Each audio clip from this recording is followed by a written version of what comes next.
Nous revoilà ensemble pour un nouveau coup de cœur qui n'est pas anodin, puisque ce coup de cœur parle d'un auteur extrêmement connu, auteur qui est Charles Baudelaire. Donc ça, comme vous pouvez le voir, c'est Mademoiselle Baudelaire, par Isler, aux éditions Dupuis. Alors pourquoi Mademoiselle? Parce que certes le sujet c'est Baudelaire, mais ça va être surtout un personnage moins connu, que l'on peut appeler ni plus ni moins que sa muse. Alors, c'est un coup de cœur un peu particulier. Moi, il m'a donné, non pas des difficultés, mais beaucoup de questionnements sur comment j'allais vous le présenter.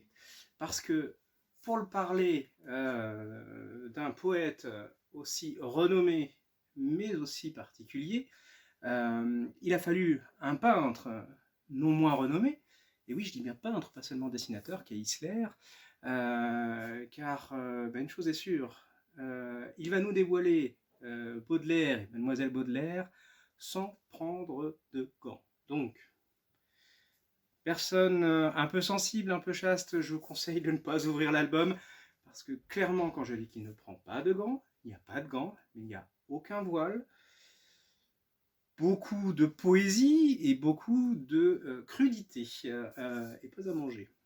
Enfin, ça, vous verrez. Alors, qu'est-ce que c'est que ce titre, Mademoiselle Baudelaire? Eh bien, toute l'histoire de Baudelaire à travers l'histoire de sa muse. Sa muse, une personne qui a été assez décriée, qui fait encore pas mal de l'objet d'hypothèses, savoir qui elle était réellement. Il y a vraiment toute une ambiance qui est mise en avant. Alors j'essaye de vous retrouver quelques pages parce que je ne peux malheureusement pas vous montrer tout. Là je risquerais d'en dévoiler beaucoup et beaucoup trop. Alors hop, on va regarder un petit peu ça ensemble.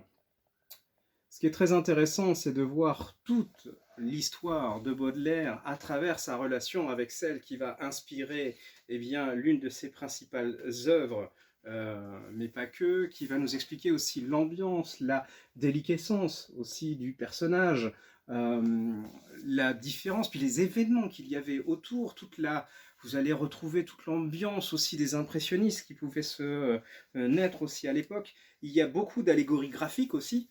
Allez, on va s'en permettre une petite un peu plus light. Et franchement, vous plongez dans une ambiance, vous comprenez pourquoi on parle d'un de ces auteurs torturés, on parle de poètes maudits.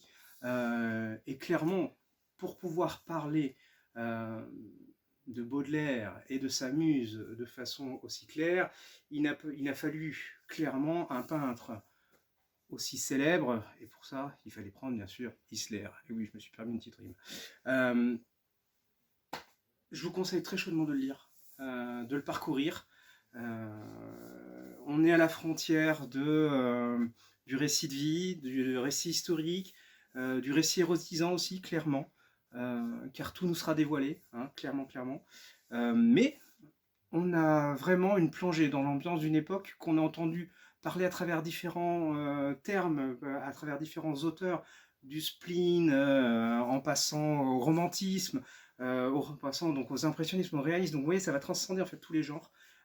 Et tout ça, eh bien, Isler a su parfaitement nous le rendre, y compris à travers les fameux événements de 1848, qui vont être eux-mêmes retranscrits, puisque Baudelaire, il y a eu indirectement maille à partir. On va suivre un petit peu toute cette histoire qui va nous dévoiler en fait tout un pan de l'histoire de Paris, de l'histoire de France, sûrement moins connu, mais d'un point de vue qui est celui de ces fameux auteurs maudits de l'époque. Je vous souhaite une bonne lecture, une bonne découverte. Croyez-moi, vous allez le lire, vous allez le parcourir, vous allez le découvrir et vous allez forcément le relire parce qu'on se laisse happer par le dessin. Donc, amusez-vous bien, lisez bien, parcourez bien et régalez-vous.